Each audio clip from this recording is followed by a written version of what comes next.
Hello, ನನ್ನ ಹೆಸರು doctor Deepti Venkatesh, fertility specialist at ಗರ್ಭಗುಡಿ IVF ಸೆಂಟರ್. ಇವತ್ತು ನಾವು ಎಗ್ ಫ್ರೀಸಿಂಗ್ ಬಗ್ಗೆ ಮಾತಾಡೋಣ.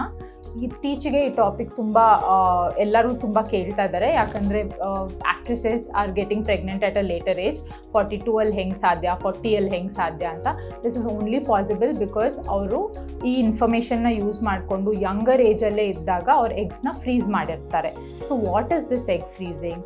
ಮಹಿಳೆಯರಿಗೆ ನಾವು ಅಂಡಾಣುನ ಆಚೆ ತೆಗೆದು ಲೇಟರ್ ಯೂಸ್ಗೆ ಫ್ರೀಸ್ ಮಾಡೋದು ಪ್ರೊಸೀಜರ್ನ ಎಗ್ ಫ್ರೀಸಿಂಗ್ ಅಂತ ಹೇಳ್ತೀವಿ. ದಿಸ್ ಗಿವ್ಸ್ ಅಸ್ ಅವ್ರಿಗೊಂದು ಫ್ಲೆಕ್ಸಿಬಿಲಿಟಿ ಕೊಡುತ್ತೆ. ಅವ್ರು ಯಾವ ಏಜಲ್ಲಿ ಬೇಕು ಆ ಏಜಲ್ಲಿ ಪ್ರೆಗ್ನೆನ್ಸಿ ಪ್ಲ್ಯಾನ್ ಮಾಡ್ಕೊಳ್ಳೋದಕ್ಕೆ. ಬಿಕಾಸ್ ಹೆಣ್ಮಕ್ಳಿಗೆ ವಯಸ್ಸು ಆಗ್ತಾ ಎಗ್ ನಂಬರ್ ಆ್ಯಂಡ್ ಕ್ವಾಲಿಟಿ ಕಡಿಮೆ ಆಗ್ತಾ ಹೋಗುತ್ತೆ. ಆ್ಯಂಡ್ ಒಂದ್ಸತಿ ಕಡಿಮೆ ಆದಮೇಲೆ ಅದನ್ನು ನಾವು ಮತ್ತೆ ಅವ್ರಿಗೆ ಉತ್ಪನ್ನ ಮಾಡ್ಕೊಡೋದಕ್ಕಾಗೋದಿಲ್ಲ. ಸೊ ಅವ್ರು ಯಂಗ್ ಇದ್ದಾಗೆ ಆ್ಯಸ್ ಅ ಬ್ಯಾಕಪ್ ಪ್ಲ್ಯಾನ್ ಎಗ್ಸ್ನ ಫ್ರೀಸ್ ಮಾಡಿಕೊಂಡ್ರೆ ಅವ್ರಿಗೆ ಪ್ರೆಗ್ನೆನ್ಸಿಗೆ ರೆಡಿ ಅನ್ನಿಸ್ದಾಗ ಅಥವಾ when they are ready for a pregnancy ಅವ್ರು ಪ್ಲ್ಯಾನ್ ಮಾಡ್ಕೊಳ್ಳೋದಕ್ಕೆ ಈಸಿ ಆಗುತ್ತೆ. ಆ್ಯಂಡ್ ನೇಮ್ ಸಜೆಸ್ಟ್ ಮಾಡ್ದಂಗೆ ಇದರಲ್ಲಿ ಒಂದು ಅಡ್ವಾಂಟೇಜ್ ಏನು ಅಂದರೆ ಬರೀ ನಿಮ್ಮ ಅಂಡಾಣು ಸಾಕುನ ಫ್ರೀಸ್ ಮಾಡಿಡೋಕ್ಕೆ. ಇದಕ್ಕೆ ಮೇಲ್ ಪಾರ್ಟ್ನರ್ ನೆಸೆಸಿಟಿ ಆಗಲಿ ಸ್ಪರ್ಮ್ಸ್ ನೆಸೆಸಿಟಿ ಆಗಲಿ ಇರೋದಿಲ್ಲ.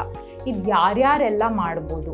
Any single women R any unmarried women who wants, ಅಂದರೆ ಅವರಿಗೆ ಲೇಟರ್ ಏಜಲ್ಲಿ ಮಕ್ಕಳು ಬೇಕಾಗಿರುತ್ತೆ, ಸದ್ಯಕ್ಕೆ ಅವರಿಗೆ ಮಕ್ಕಳು ಪ್ಲ್ಯಾನ್ ಮಾಡೋ ಐಡಿಯಾ ಇರೋದಿಲ್ಲ, ಇಂಥವರು ಈ ಆಪ್ಷನ್ನ ಯೂಸ್ ಮಾಡ್ಕೋಬೋದು.